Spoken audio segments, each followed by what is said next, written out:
Hello দর্শক, সবাইকে প্রীতির শুভেচ্ছা জানিয়ে শুরু করছি টাইম টেলিভিশনের প্রতিদিনের নিয়মিত অনুষ্ঠান টাইম এক্সক্লুসিভ। আজকে টাইম এক্সক্লুসিভ আমি সারাদিন আপনাদের সাথে থাকবো এবং সেই সাথে যারা নাজমুল হাসান থাকছেন এবং আরও কমিটির বিশিষ্ট ব্যক্তিবর্গ আলোচক হিসেবে থাকবেন। আজকে যে বিষয়গুলো নিয়ে আমরা কথা বলবো, নিউজ আপডেট থাকবে, সেই সাথে 31শে অক্টোবরের মধ্যে এনআইডি রেজিস্ট্রেশন করলে ভোটার হতে পারবেন প্রবাসীরা, এই বিষয়টি নিয়ে একটু কথা বলবো। এবং বাংলাদেশ সোসাইটির, আমরা যারা বলে থাকি যে যুক্তরাষ্ট্রের প্রবাসী বাংলাদেশিদের আমলার সংগঠন, সেই সোসাইটির 50 বছর পূর্তি অনুষ্ঠান হতে যাচ্ছে আগামী মাসে। এই বিষয় নিয়ে কতদূর প্রস্তুতি কী হচ্ছে না আছে একটু খুঁটিনাটি আমরা জানার চেষ্টা করব। সেই সাথে নিউ ইয়র্কের অ্যাসেম্বলি ডিস্ট্রিক্ট 36-এর নির্বাচন, যে নির্বাচনে মেরি জোবাইদা অংশ নিচ্ছেন, এই নির্বাচনের প্রস্তুতি বা কী অবস্থা চলছে সে বিষয় নিয়ে আমরা জানার চেষ্টা করবো আজকে। শুরুতেই যাব জনাব নাজমুল হাসানের কাছে। তার আগে যে যেখান থেকে অনুষ্ঠান দেখছেন, যুক্তরাষ্ট্র এবং যুক্তরাষ্ট্রের বাইরে, বাংলাদেশ সহ, সবার কাছে রিকোয়েস্ট থাকবে ফেসবুক সহ অন্যান্য সামাজিক যোগাযোগ মাধ্যমে আপনারা যদি শেয়ার করে দেন তাহলে পরবর্তীতে অনেকে দেখার সুযোগ পাবেন এবং উপকৃত হবেন বলে আমরা বিশ্বাস করি। সময় নেব না, যাবো জনাব নাজমুল হাসানের কাছে। আজকে নিউজ আপডেট জানবো। জনাব নাজমুল হাসান, সম্বন্ধে সাপ্তাহিক পরিচয়, আপনাকে স্বাগত আজকের অনুষ্ঠানে। ধন্যবাদ সালাউদ্দিন আহমেদ এবং ধন্যবাদ টাইম টেলিভিশনের সকল দর্শক, শ্রোতা এবং প্যানেলিস্ট, সবাইকে সালাম এবং শুভেচ্ছা। আশা করি আপনারা সবাই ভালো আছেন। আজকে শুক্রবার, অক্টোবর মাসের 10 তারিখ, এবং আশা করি আপনারা সবাই ভালো আছেন। গাজায় শান্তির সম্ভাবনা, যেটা কথা আমরা বলেছিলাম, সেটি মূলত এখন দেখা যাচ্ছে শুরু হতে যাচ্ছে। এবং আজকেই প্রথম দেখা গেল বিভিন্ন সংবাদ সংস্থার ছবিতে দেখা যাচ্ছে যে গাজায় যারা ইসরায়েলি বাহিনীর আক্রমণের তোপের মুখে তাদের স্থান ছেড়ে চলে গিয়েছিলেন, তারা ধীরে ধীরে সেই গাজার সমুদ্র উপকূলে হেঁটে হেঁটে তাদের পূর্ববর্তী বাসস্থানের বা দিকে অগ্রসর হচ্ছিলেন। যেহেতু ইসরায়েল এবং হামাসের মধ্যে যুদ্ধবিরতি চুক্তিটি কার্যকর হয়েছে এবং তার ফলে বিপুল পরিমাণ গাজাবাসী ধীরে ধীরে পায়ে হেঁটে, কোনো যানবাহন ব্যবহার না করে, তারা তাদের পূর্ববর্তী জায়গায় ফিরে আসছে, বাসস্থানে ফিরে আসতেছে। এবং এবং সেটা নর্থ, উত্তর থেকে দক্ষিণের দিকে আসতেছিলেন তারা, দক্ষিণ থেকে উত্তরের দিকে আসতেছিলেন। ইনফ্যাক্ট ইসরায়েলি বাহিনীর আক্রমণের ফলে তারা তাদের বাসস্থান ছেড়ে নিরাপত্তার খোঁজে চলে গিয়েছিলেন। এবং আজকে আরেকটি বিষয়, যেটি সেই চুক্তিটি স্বাক্ষর, যেটি প্রেসিডেন্ট ট্রাম্প ঘোষণা করেছিলেন, সেটি হচ্ছে যে তার বিনিময়ে, চুক্তির বিনিময়ে হামাস আগামীকাল খুব সম্ভবত তাদেরকে মুক্তি দিবে। যে 20 জন এখনো জীবিত রয়েছেন তাদেরকে হামাস মুক্তি দিতে যাচ্ছে। এবং সেই এবং আগামী সপ্তাহে সেটি শুরু হবে। প্রথম শর্ত ছিল ইসরায়েল আক্রমণ বন্ধ করবে, সেটি তারা করেছে এবং যার ফলে গাজাবাসী ফিরে আসতে শুরু করেছে। এর বিনিময়ে 220 জন জিম্মিকে মুক্তি দেওয়ার বিনিময়ে 250 জন প্যালেস্টাইনিকে ইসরায়েলি জেলে, যারা দীর্ঘদিন ধরে জেল খাটছেন, তাদেরকে তারা মুক্তি দেবে ইসরায়েল। এবং এর পাশাপাশি 1700, আরো 1700 প্যালেস্টাইনিকেও তারা মুক্তি দেবে বলে তারা এই চুক্তির শর্তে উল্লেখ রয়েছে। আরেকটি বিষয় যেটি বলার চেষ্টা করেছে, প্রেসিডেন্ট ট্রাম্প এই চুক্তিটি স্বাক্ষরে যথেষ্ট ভূমিকা রেখেছেন এবং মূলত যুক্তরাষ্ট্রের চাপের মুখেই ইসরায়েল শেষ পর্যন্ত রাজি হয়েছে এবং ইসরায়েলের মন্ত্রিসভা গতকাল সেই চুক্তিটি তারা অনুমোদন করেছে। এবং এই অনুমোদনের ফলে তারা আজকে থেকে কার্যকর করার কারণে 2 বছর মেয়াদী এই যুদ্ধ ধীরে ধীরে বিরতির দিকে যাচ্ছে এবং স্থায়ী শান্তি স্থাপনের ব্যাপারে প্রেসিডেন্ট ট্রাম্প যে প্রতিশ্রুতি দিয়েছেন, সেই প্রতিশ্রুতি অনুযায়ী বৈঠক চলছে এখনো কায়রোতে, এবং সেই বৈঠকের ফলে একটি চূড়ান্ত শান্তি আসার সম্ভাবনা সেখানে দেখা যাচ্ছে। এবং বেঞ্জামিন নেতানিয়াহু বলেছেন যে ইসরায়েল অবশ্য প্রেসিডেন্ট ট্রাম্পকে ধন্যবাদ জানিয়েছে, ইসরায়েলের মন্ত্রিসভা এবং ইসরায়েলের জনগণও, কিন্তু এর পাশাপাশি বেঞ্জামিন নেতানিয়াহু অবশ্য বলেছেন যে তার বিবেচনায় সবসময় ইসরায়েলের নিরাপত্তার বিষয়টি সবচেয়ে গুরুত্বপূর্ণ ছিল এবং এই 20 দফা শান্তি চুক্তির মাধ্যমে ইসরায়েলের নিরাপত্তা ব্যবস্থাটাকেও চূড়ান্ত করা হয়েছে, সেটাও তিনি উল্লেখ করেছেন। এবং এর ফলে ইসরায়েলি মন্ত্রিসভা সেটি অনুমোদন দিয়েছে। এবার আসি নোবেল পুরস্কারের কথা। আপনারা জানেন, যদিও প্রেসিডেন্ট ট্রাম্প গত কয়েক সপ্তাহ ধরে এই নোবেল পুরস্কারের কথা বারবার বলছিলেন, এবং একটি নোবেল পুরস্কার অর্জনের জন্য, শান্তি স্থাপনের জন্য তিনি 60টি, তার 2 মেয়াদের প্রেসিডেন্সির সময় 60টি যুদ্ধ বন্ধ করেছেন। যদিও পুরোপুরি তালিকা তিনি দেননি, কিন্তু তার সত্ত্বেও নোবেল পুরস্কারটি তার পক্ষে পাওয়া সম্ভব হয়নি। এবং নোবেল পুরস্কার পেয়েছেন ভেনিজুয়েলার বিরোধী দলীয় নেত্রী মারিয়া করিনা মাসাডো। 58 বছর বয়স্ক তিনি, এবং তিনি ভেনিজুয়েলার গণতন্ত্র প্রতিষ্ঠার ব্যাপারে একেবারে তৃণমূল পর্যায়ে তিনি সংগ্রাম করে এসেছেন, এবং গত 1 বছর ধরে তিনি অনেকটা পলাতকে রয়েছেন যাতে তাকে গ্রেপ্তার করতে না পারে। তিনি প্রেসিডেন্ট নির্বাচনে প্রতিদ্বন্দ্বিতা করতে চেয়েছিলেন, কিন্তু প্রতিদ্বন্দ্বিতা করতে তিনি পারেননি। তাকে প্রতিদ্বন্দ্বিতা করার সুযোগটি দেওয়া হয়নি, এবং নোবেল বিজয়ী আজকে তাকে বিশ্ববাসীর সামনে তুলে ধরেছে যে ভেনেজুয়েলায় গণতন্ত্র প্রতিষ্ঠার ক্ষেত্রে সেই মাসাডোর ভূমিকার জন্যই তাকে নোবেল শান্তি পুরস্কার দেওয়া হয়েছে। যুদ্ধ বন্ধ করার জন্য কিংবা যুদ্ধ বন্ধ করার কাজে সহায়তা করার জন্য, ভূমিকা রাখার জন্য প্রেসিডেন্ট ট্রাম্পের কথাটি তারা বিবেচনা করেনি। এবং এই ব্যাপারে অবশ্য নোবেল কমিটি একটি বিবৃতিও দিয়েছে।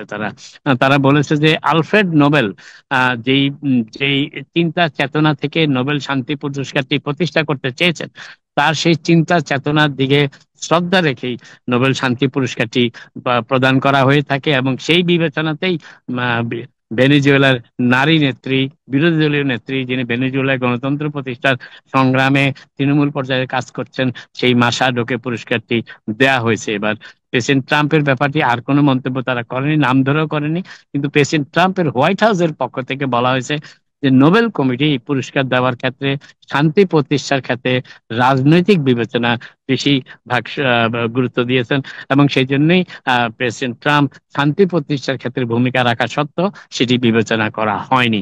হোয়াইট হাউস থেকে সেই কথাটি অবশ্য বলা হয়েছে, আজকে কিছুটা ক্ষোভের সাথেই বলা হয়েছে। তবে যিনি নোবেল পেয়েছেন সেই মিসেস মাসাডো, তার নোবেলটি উৎসর্গ করেছেন প্রেসিডেন্ট ট্রাম্প এবং ভেনেজুয়েলার জনগণকে। তিনি একটি টুইটার বার্তায় বলেছেন যে ভেনেজুয়েলায় গণতন্ত্র প্রতিষ্ঠার ক্ষেত্রে যুক্তরাষ্ট্রের প্রেসিডেন্ট এবং যুক্তরাষ্ট্রের জনগণের যে ভূমিকা, তার প্রতি শ্রদ্ধা জানানোর জন্য তিনি প্রেসিডেন্ট ট্রাম্পকে পুরস্কারটি উৎসর্গ করতে চান।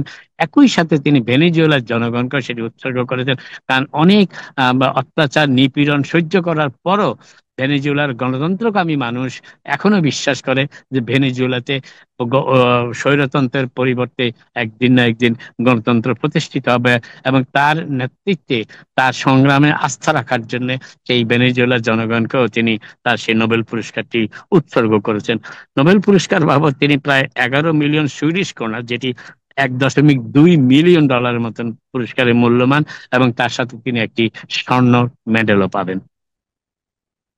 যুক্তরাষ্ট্রে শাটডাউনের দ্বিতীয় সপ্তাহ প্রায় শেষ হতে চললো আজকে, এবং এই তৃতীয় সপ্তাহ শুরু থেকে মূলত বলা হচ্ছে আজকে থেকেই বিভিন্ন ফেডারেল সরকারের বিভিন্ন ডিপার্টমেন্টের চাকরি থেকে অব্যাহতি দেওয়ার বিষয়টি কার্যকর করা হচ্ছে। হোয়াইট হাউসের বাজেট অফিস থেকে এই তথ্যটি জানিয়ে বলা হয়েছে যে বাজেট ডাইরেক্টর যিনি রাসেল ভট, যিনি আপনার অনেকের হয়তো মনে থাকতে পারে যে 2024 সালের প্রেসিডেন্ট নির্বাচনে একটি 25 দফা কর্মসূচি দেওয়া হয়েছিল কিভাবে প্রেসিডেন্ট ট্রাম্প নির্বাচিত হলে যুক্তরাষ্ট্রের সরকার পরিচালিত হবে, এবং সেই সেই 25 দফা পরিকল্পনার যিনি মূল নায়ক ছিলেন, সেই রাসেল ভটকেই প্রেসিডেন্ট ট্রাম্প দায়িত্ব দিয়েছেন হোয়াইট হাউসের অফিস এবং ম্যানেজমেন্ট বাজেটের, যেটি মূলত যুক্তরাষ্ট্রের বাজেট পরিকল্পনায়, বাজেট তৈরির ক্ষেত্রে এই ওএমবির ভূমিকা, অর্থাৎ রাসেল ভটের ভূমিকা অপরিসীম এবং বিশাল।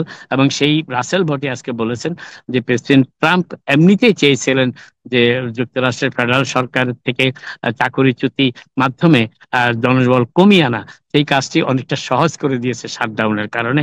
এবং এই শাটডাউনের ফলে বিপুল পরিমাণ জনগোষ্ঠীকে, যারা ফেডারেল সরকারের দায়িত্ব পালন করছেন বিভিন্ন ডিপার্টমেন্টে, তাদেরকে অব্যাহতি দেওয়ার কার্যক্রমটি শুরু করা হচ্ছে।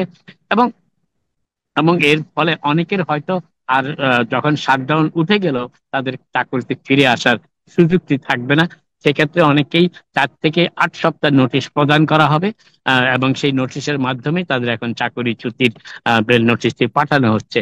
এবং বলা হচ্ছে যে যে বিশেষ করে যে কয়েকটি ডিপার্টমেন্টের কথা উঠে এসেছে বিভিন্ন সংবাদ মাধ্যমে চাকরিচ্যুতির ব্যাপারে, তার মধ্যে রয়েছে commerce department, treasury department, health department এবং হেলথ অ্যান্ড হিউম্যান সার্ভিসেস এবং হোমল্যান্ড সিকিউরিটি। তবে হোমল্যান্ড সিকিউরিটিতে জনবল কমিয়ে আনা হলো ইমিগ্রেশন এবং কাস্টম এনফোর্সমেন্টে, অর্থাৎ প্রেসিডেন্ট ট্রাম্পের ইমিগ্রেশন কর্মসূচি বাস্তবায়নে যারা কর্মরত রয়েছেন সেখানে কোনো জনবল ছাঁটাই করা হচ্ছে না, কাউকে ছুটিতেও পাঠানো হচ্ছে না, সেটি পূর্ণদমে চালু থাকবে। কারণ এর জন্য অতিরিক্ত বাজেটও বরাদ্দ করে রাখা হয়েছে এবং অন্যান্য ডিপার্টমেন্টের বাজেট সংকুচিত করে এই হোমল্যান্ড সিকিউরিটি, এই ইমিগ্রেশন এবং কাস্টম এনফোর্সমেন্ট, যেটি প্রেসিডেন্ট ট্রাম্পের ইমিগ্রেশন কর্মসূচিকে বাস্তবায়ন করার কাজে নিয়োজিত রয়েছে, তাদের কাউকে সেখান থেকে আপাতত সরানোর কোনো সম্ভাবনা নেই, এটিও বলা হয়েছে। তবে কবে নাগাদ এই শাটডাউন উঠে যেতে পারে সেটি অবশ্য কোনো ধারণা দেওয়ার চেষ্টা হয়নি এখনো পর্যন্ত। দ্বিপক্ষে আলোচনা চলছে এবং দ্বিপক্ষই অনমনীয় মনোভাব। প্রেসিডেন্ট ট্রাম্প বলেছেন যে তিনি অ্যাফোর্ডেবল কেয়ার অ্যাক্টের যে প্রিমিয়ামের কথা বলা হচ্ছে, যে প্রিমিয়াম বিগ বিউটিফুল বিলের মাধ্যমে যে প্রিমিয়ামটি অতিরিক্ত সুবিধা যারা পেতেন তাদের সেই সুবিধা বাতিল হয়ে যাচ্ছে এই ডিসেম্বরের শেষের দিকে, সেটি তিনি কিছুদিনের জন্য অব্যাহত রাখতে আগ্রহী আছেন। কিন্তু তার আগে ডেমোক্র্যাটদের এই শাটডাউন তোলার কাজে ভূমিকা রাখতে হবে এবং শাটডাউনটি উঠে গেলেই তিনি এই বিষয়ে আলোচনা করবেন। কিন্তু ডেমোক্র্যাটরা বলছেন তারা প্রেসিডেন্টের কথায় এবং রিপাবলিকানদের কথায় আস্থা রাখতে পারছেন না। তারা আগে সেই প্রতিশ্রুতি চান যে তারা অ্যাফোর্ডেবল কেয়ার অ্যাক্ট শুধু এক সীমিত সময়ের জন্য নয়, সব সময়ের জন্য, যেটা আর কখনোই যেন অ্যাফোর্ডেবল কেয়ার অ্যাক্টের অতিরিক্ত প্রিমিয়াম আদায় করা না হয় যুক্তরাষ্ট্রের নিম্নবিত্ত এবং মধ্যবিত্ত মানুষের কাছ থেকে। তা না হলে অনেকের পক্ষেই এই অ্যাফোর্ডেবল কেয়ার অ্যাক্ট, স্বাস্থ্য বীমার কর্মসূচি অব্যাহত রাখা, স্বাস্থ্য সেবা পাওয়াটি অনিশ্চিত হয়ে পড়বে এবং যেখানে প্রিমিয়াম এখন $150 থেকে $250 প্রতি মাসে, সেটি $2,000 পর্যন্ত গিয়ে ঠেকতে পারে। অতএব অনেকে স্বাস্থ্য বীমা কিংবা স্বাস্থ্য সেবা থেকে বঞ্চিত হবেন। ডেমোক্র্যাটদের স্বার্থটা সেখানেই এবং তারা বলেছেন যে রিপাবলিকান প্রেসিডেন্ট এবং রিপাবলিকান কংগ্রেস এবং সিনেট সদস্যদেরকে এই ব্যাপারে একমত হতে হবে যে অ্যাফোর্ডেবল কেয়ার অ্যাক্টের অতিরিক্ত প্রিমিয়াম যেটি বাতিল করে দেওয়া হয়েছে বিগ বিউটিফুল বিলে, সেটি পুনর্বহাল করতে হবে। এটি হচ্ছে তাদের দাবি এই মুহূর্তে। রিপাবলিকান সিনেটরদের কেউ কেউ এই দাবির ব্যাপারে সহমর্মিতা দেখালেও তারা প্রেসিডেন্ট ট্রাম্পের সাথে এখনো একমত যে আগে শাটডাউনটি তুলে নিতে হবে, তারপরে তারা সেটি বিবেচনা করবে এবং সেই জন্যই অচল অবস্থাটি অব্যাহত রয়েছে। ডিপোর্টেশন ব্যাপার আপনারা জানেন, যুক্তরাষ্ট্রের ডিপোর্টেশনটি এখন অত্যন্ত হাউস হোল্ড নাম, অর্থাৎ নিত্য নৈমিত্তিক আলোচনার বিষয়ে দাঁড়িয়েছে। তবে কিছু কিছু ক্ষেত্রে দেখা যাচ্ছে যে যারা এই ডিপোর্টেশন কর্মসূচি বাস্তবায়ন করছেন তাদের ভুল বোঝাবুঝির কারণেও অনেকে ডিপোর্টেশনের শিকার হচ্ছেন। তার একটি ঘটনা ঘটেছে আরকানসাসে খুব সম্ভবত, এবং সেখানে একজন ভারতীয় নাগরিক যিনি যিনি এই দেশে এসেছিলেন এবং ওয়ার্ক পারমিটের মাধ্যমে তিনি কাজে কর্মরত হয়েছেন, তার স্ট্যাটাসটি বজায় রাখতে পেরেছেন। কিন্তু তিনি যখন গাড়িতে করে যাচ্ছিলেন তাকে রাস্তায় আটকানো হয় ট্রাফিক লাইটে এবং তার গাড়িটি পুলিশ চেক করে। পুলিশ চেক করার পর সেখানে তার একটি পারফিউমের বোতল পায়, সেই বোতলে লেখা ছিল ওপিয়াম, অর্থাৎ ওপিয়াম নামের পারফিউমটি তার গাড়িতে ছিল। এবং যে পুলিশ অফিসার তাকে থামিয়ে রাখে, তিনি বলেন যে এটি একটি নার্কোটিক্স, ওপিয়াম হচ্ছে নার্কোটিক্স, অতএব তাকে তিনি গ্রেফতার করেন এবং ইমিগ্রেশন কাস্টম এনফোর্সমেন্টকে অবহিত করেন। তারা তাকে ধরে নিয়ে যায়, গ্রেফতার করে নিয়ে যায় এবং তিনি অবশ্য পরবর্তীতে তিনি বিচারককে বুঝাতে সক্ষম হন যে ওপিয়াম একটি পারফিউম, এটি কোনো নার্কোটিক্স নয়, এটি কোনো নিষিদ্ধ জিনিসও নয়। আর যদিও তার মামলাটি খারিজ করে দেওয়া হয়েছে, কিন্তু ইমিগ্রেশন এবং কাস্টম এনফোর্সমেন্ট তাকে 1 মাস অন্তরীণ রাখার পর ছেড়েও দিয়েছে, কিন্তু তার বিরুদ্ধে ডিপোর্টেশন মামলাটি তারা এখনো প্রত্যাহার করেনি এবং ডিপোর্টেশন মামলাটি এখনো চলমান। যদিও একজন পুলিশ অফিসারের ভুল বুঝাবুঝির কারণে শব্দের তিনি জানতেনই না যে ওপিয়াম নামে কোনো পারফিউমও আছে, অতএব সেই জন্যই তাকে গ্রেপ্তার করে এবং করা হয় এবং এখনো তিনি সেই ডিপোর্টেশন ঝামেলায় আছে। তার ওয়ার্ক পারমিটে গ্রেপ্তার হওয়ার সাথে সাথে ওয়ার্ক পারমিটই বাতিল করে দেয় হোমল্যান্ড সিকিউরিটি এবং এখন তিনি যদিও একজন আমেরিকান নাগরিকের সাথে তিনি বৈবাহিক সম্পর্কিত, কিন্তু তার সত্ত্বেও তার ওয়ার্ক পারমিটটি নবায়ন করা হচ্ছে না এবং এই জন্য তার পক্ষে কাজে দেওয়া সম্ভব হচ্ছে না। যেহেতু তার পক্ষে এখনো ডিপোর্টেশন মামলাটি চলমান, অতএব তার পক্ষে নতুন করে আবেদন করাও সম্ভব হচ্ছে না। কিন্তু তার আইনজীবী বলেছেন যে ইমিগ্রেশন এবং কাস্টম এনফোর্সমেন্ট যদি তাদের ভুলটা বুঝতে পারেন তাহলেই এই মানুষটি তার নিষ্কৃতি পেতে পারেন, তাছাড়া অন্য কোনো উপায় এখন এই মুহূর্তে আর খোলা নেই। আরেকটি বিষয় যেটি বলার চেষ্টা করছি সেটি হচ্ছে, অতএব আপনারা সাবধানে থাকবেন আপনাদের গাড়িতে কি ধরনের জিনিস আপনারা বহন করেন। তার কারণ যে কোনো জিনিসে সন্দেহ হলেই গ্রেপ্তার করা হচ্ছে, এবং পুলিশ সেটি এখন দেখা যাচ্ছে স্যাংচুয়ারি স্টেট হোক আর না হোক, পুলিশ এখন ইমিগ্রেশন কাস্টম এনফোর্সমেন্টকে বিভিন্ন কৌশলে বিভিন্ন উপায়ে সেই বিষয়গুলো অবহিত করেন। অতএব বিপদ থেকে সাবধান, বিপদের থেকে একটু দূরে থাকার চেষ্টা করবেন। এমন কোনো কিছু গাড়িতে বহন করবেন না যেটি পুলিশ অফিসারদের কিংবা ইমিগ্রেশন কাস্টম এনফোর্সমেন্ট অফিসারদের দৃষ্টি আকর্ষণ করতে পারে এবং আপনার জন্য বিপদের কারণ হতে পারে। নতুন একটি প্রশ্ন দেখা দিয়েছে। নিউ ইয়র্ক সিটির অ্যাটর্নি জেনারেল লেটিশিয়া জেমস আনুষ্ঠানিকভাবে অভিযুক্ত হবার পর মর্টগেজ জালিয়াতিতে, এবং আপনারা জানেন গতকাল তার বিরুদ্ধে আনুষ্ঠানিকভাবে অভিযোগ উত্থাপন করা এবং ভার্জিনিয়ার একটা আদালতে তাকে তার বিরুদ্ধে মামলাও শুরু করা হয়েছে। তবে তার এই মামলায় আইনজীবীদের পেছনে ব্যয় হতে পারে $10 মিলিয়ন। এই অর্থ তিনি কিভাবে যোগান দিবেন সে নিয়ে অনেকে চিন্তা ভাবনা শুরু করেছেন।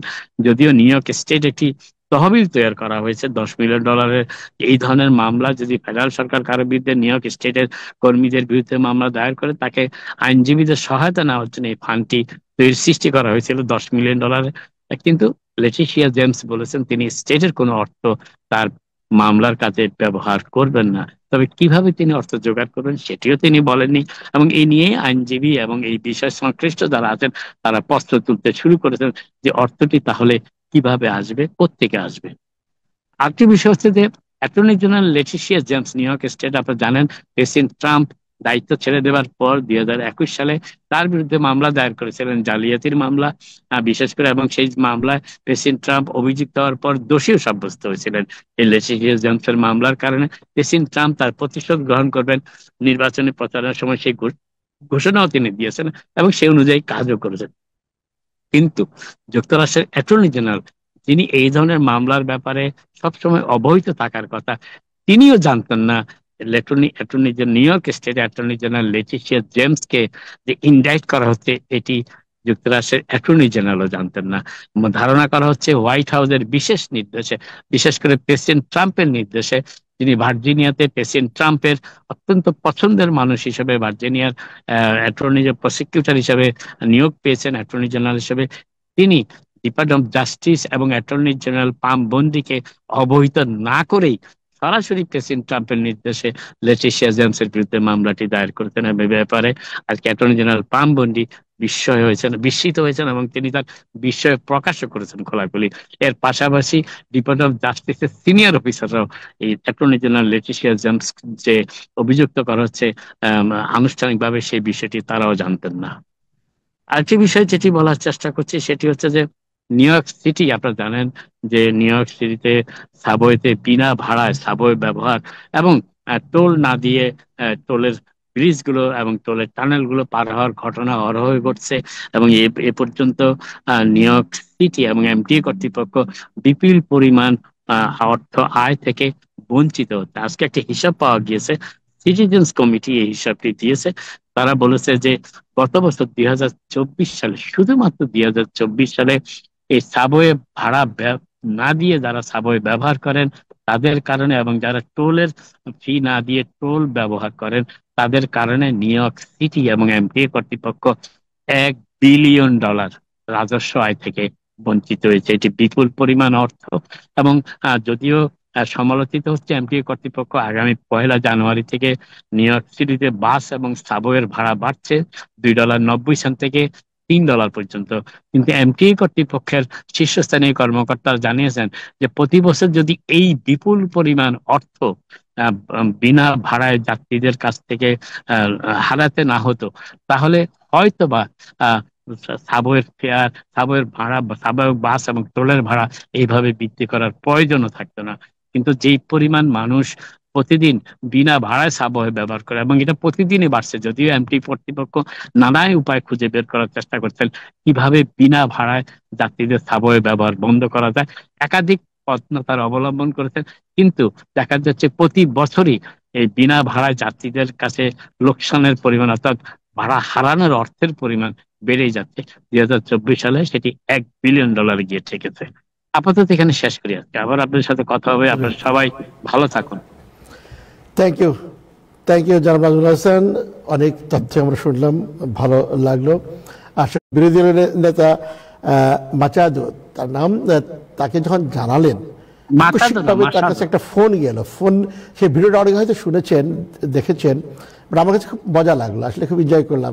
উনি মানে নিজেও বললেন যে আমি মানে কোনো ভাষা নাই তার বলার জন্য, ও মাই গড, ও মাই গড, কয়েকবার তিনি বলতেছিলেন, খুব ভালো লাগছে। এবং ট্রাম্পের যে, জানি না হয়তো আগামী বছর পাবেন কিনা, বাট তার যে, আমার মনে হয় নাজমুল আপনি শুনছেন না তার এইটা যখন ঘোষণা করলো সেই ভিডিওটা, একটু একটু অনুভূতিটা শুনতে চাই আপনার কাছে। আমার বিষয়টা খুব ভালো লাগছে, আমি দর্শকদের সাথে শেয়ার করতে চাই। মানে হঠাৎ করে তাকেই তো নোবেল বিজয়ীদের অনুভূতি এই ধরনের হয়ে থাকে।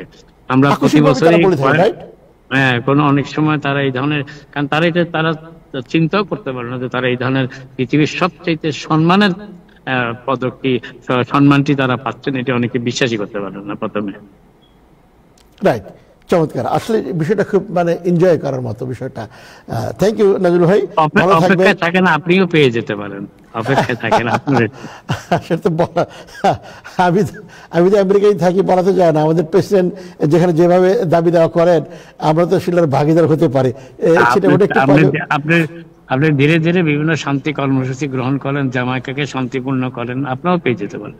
জি, উই আর ট্রাই। আমরা Jamaica Bangladesh friend society tremendous আমরা কাজ করছি এবং অব্যাহত রাখছি, বিশেষ করে পরিষ্কার পরিচ্ছন্নতা সহ আমাদের 20 বছর পূর্তি অনুষ্ঠান সহ জামাইকাকে বাংলাদেশিদের জন্য অনেক কিছু দেখতে পারবেন নাজরুল ভাই, এবং শেষে Bangladesh society. Anyway thank you. আমরা অভিনন্দন জানাই শান্তিতে যে মাচাদো যে পুরস্কার পেয়েছেন, তাকে আমরা অভিনন্দন জানাই, এবং তিনি সেটা উৎসর্গ করেছেন প্রেসিডেন্ট ডোনাল্ড ট্রাম্পকে, এবং শেষে তার দেশের জনগণকে। এটাও খুব চমৎকার একটা সিদ্ধান্ত তার, আমি মনে করি ব্যক্তিগতভাবে। নিয়ে আমরা এবার যারা বিভিন্ন পর্যায়ে, যারা শান্তিতে বা রসায়নে আর অন্যান্য বিষয়ে, যারা সাহিত্যে যারা নোবেল পুরস্কার পেয়েছেন, সবার প্রতি রইল আমাদের শ্রদ্ধা, ভালোবাসা, অভিনন্দন। যাই হোক, আজকে যে বিষয়গুলো একটু আমরা আলোচনায় আনতে চাই আমাদের দর্শকদের জন্য, যেটা একটু আগে দেখছি আমাদের অনেক দর্শক দেখছেন, ফেসবুকেও আমরা অনেকে ইনফরমেশন পাচ্ছি যে এনআইডির বিষয়টা নিয়ে অনেকে জানতে চাচ্ছেন। সেই বিষয়টা একটু জানার চেষ্টা করব, এবং ওয়েবসাইটে গেলে অনেক কিছু পাওয়া যাচ্ছে না, দেখা যাচ্ছে না, এরকম অভিযোগ অনেকে করছেন।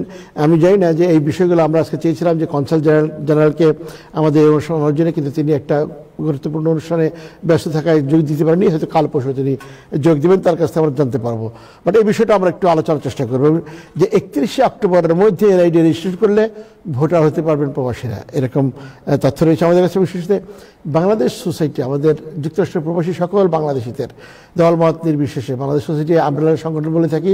এই আমব্রেলা সংগঠনের 50 বছর পূর্তি 1975 সালে এই জন্ম নিয়েছিল। সেই সোসাইটির 50 বছর পূর্তি এবার পালিত হতে যাচ্ছে নভেম্বর মাসেই।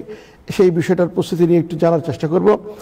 সেই সাথে আমাদের নিউ ইয়র্কের অন্যতম অ্যাসেম্বলি ডিস্ট্রিক্টের 36 এর নির্বাচনে মেরি জোবাইদা প্রতিদ্বন্দ্বিতা করছেন, যেখানে আমাদের মেয়র প্রার্থী জোহরানা মামদানির আসন। তিনি স্টেট অ্যাসেম্বলি ম্যান আছেন এখনও, সো তিনি তো মেয়র পদে আশা করি উইন করতে যাচ্ছেন। সেই নির্বাচনে মেরি জোবাইদার অবস্থান কি, সেই বিষয়টি একটু জানার চেষ্টা করব, এবং অন্যান্য প্রসঙ্গ যদি থাকে আমরা কথা বলবো। আমাদের সাথে আলোচনায় থাকবেন বাংলাদেশ সোসাইটির সাধারণ সম্পাদক মোহাম্মদ আলী থাকার কথা, তিনি যোগদান করার কথা, এবং আমাদের সাথে স্টুডিওতে রয়েছেন সিনিয়র সাংবাদিক নিউ ইয়র্ক বাংলাদেশ প্রেস ক্লাবের সহসভাপতি শেখ সিরাজুল ইসলাম, এবং আরও আমাদের সাথে যোগ দিয়েছেন জনাব জাভেদ উদ্দিন, অস্ট্রিয়া ওয়েলফেয়ার সোসাইটির সাধারণ সম্পাদক এবং মৌলভীবাজার ডিস্ট্রিক্ট সোসাইটির তিনি সহসভাপতি, তিনি আমাদের সাথে যোগ দিয়েছেন। আমরা তাদের কাছে যাবো। প্রথমে একটু সিরাজ ভাইকে যেতে চাই। সিরাজ ভাই, যে বিষয়টা খুব গুরুত্বপূর্ণ, আপনি গত সপ্তাহে যখন কনসুলেটে এনআইডি কার্ডের উদ্বোধন হলো, সেই অনুষ্ঠানে আপনি গিয়েছিলেন, এবং পরবর্তীতে বাংলাদেশ সোসাইটি গতকালকে একটা বদমিনের সভা করেছে, খুবই গুরুত্বপূর্ণ এবং সময়োপযোগী সভা করেছে। এর আগে new York Bangladesh press club একটা সভা করেছে, যেখানে কনসাল জেনারেল ছিলেন। ওভারঅল একটু কি বলবেন যে 31শে অক্টোবরের মধ্যে যদি এনআইডি রেজিস্ট্রেশন হয়, তারা প্রবাসী তারা ভোট দিতে পারবেন? সার্বিকভাবে একটু সংক্ষেপে একটু ব্রিফ করেন আমাদের দর্শকদের জন্য প্লিজ। ধন্যবাদ সালাউদ্দিন ভাই। গতকালকে যে বাংলাদেশ সোসাইটি যে অনুষ্ঠানটির আয়োজন করে মত বিনিময় সভা, কনসাল জেনারেল ওখানে উপস্থিত ছিলেন। উনি ব্যক্তিগতভাবে জ্যাকসন হাইটসে উনি উপস্থিত থেকে এনআইডি কার্ড কিভাবে অ্যাপ্লাই করতে হবে, কিভাবে ভোটার লিস্টের নাম অন্তর্ভুক্ত করতে হবে, এই বিষয়গুলিকে খুব খোলাখুলিভাবে খোলাসা করে দিয়েছেন এবং দর্শকদের উপস্থিতিতে দর্শকরাও প্রশ্ন করেছেন ওনাকে এবং উনি খুব চমৎকারভাবে সেগুলোকে ব্যাখ্যা করেছেন। আসলে এটা আমাদের জন্য একটা পরম পাওয়া। প্রবাসীরা দীর্ঘদিন ধরে দাবি করছিলেন যে বাংলাদেশের ভোটের অংশগ্রহণ করা। তো তার আগে আমাদের তো ভোটার আইডি কার্ড অর্থাৎ এনআইডি কার্ড হইতে হবে, আর এটার জন্যই আসলে মেইনলি চেষ্টা। তো গতকালকে যেটা উনি বলেছেন যে ভোটার লিস্টে নাম অন্তর্ভুক্ত করতে গেলে বাংলাদেশ থেকে যারা এখানে অলরেডি এনআইডি কার্ড আছে তাদেরকে পরবর্তীতে এই মাসের শেষের দিকে একটা অ্যাপ চালু করবেন এবং সেখানে রেজিস্ট্রেশন করতে হবে। রেজিস্ট্রেশন করলে আপনি যুক্তরাষ্ট্র থেকে ভোট দিতে পারবেন। এটা হচ্ছে যে ওই অ্যাপে গিয়ে করতে হবে আর কি, যাদের এনআইডি কার্ড আছে অলরেডি। যাদের নাই তাদের উনি ব্যাখ্যা করেছেন যে কিভাবে কোন কোন পদ্ধতিতে করা যাবে। এটা নির্বাচন কমিশনের একটা লিঙ্ক আছে, যে লিঙ্কে গিয়ে অ্যাপ্লাইটা করতে হবে এবং সেই অ্যাপ্লাইটা করলে সেখান থেকে আপনাকে অ্যাপয়েন্টমেন্ট ডেট দিবে, সেখানে আপনার কনসুলেট অফিসে গিয়ে আপনার প্রয়োজনীয় কাগজপত্র এগুলো জমা দিবেন। এই দুইটা পদ্ধতির কথা উনি খোলাখুলি বলেছেন। আরেকটি হচ্ছে যে যারা আমাদের নতুন প্রজন্ম যদি কেউ যুক্তরাষ্ট্রে জন্মগ্রহণ করে থাকে তারাও কনসুলেটের মাধ্যমে তাদের অ্যাপ্লাই করতে পারবে, তবে প্রত্যেকের জন্ম সনদপত্র লাগবে।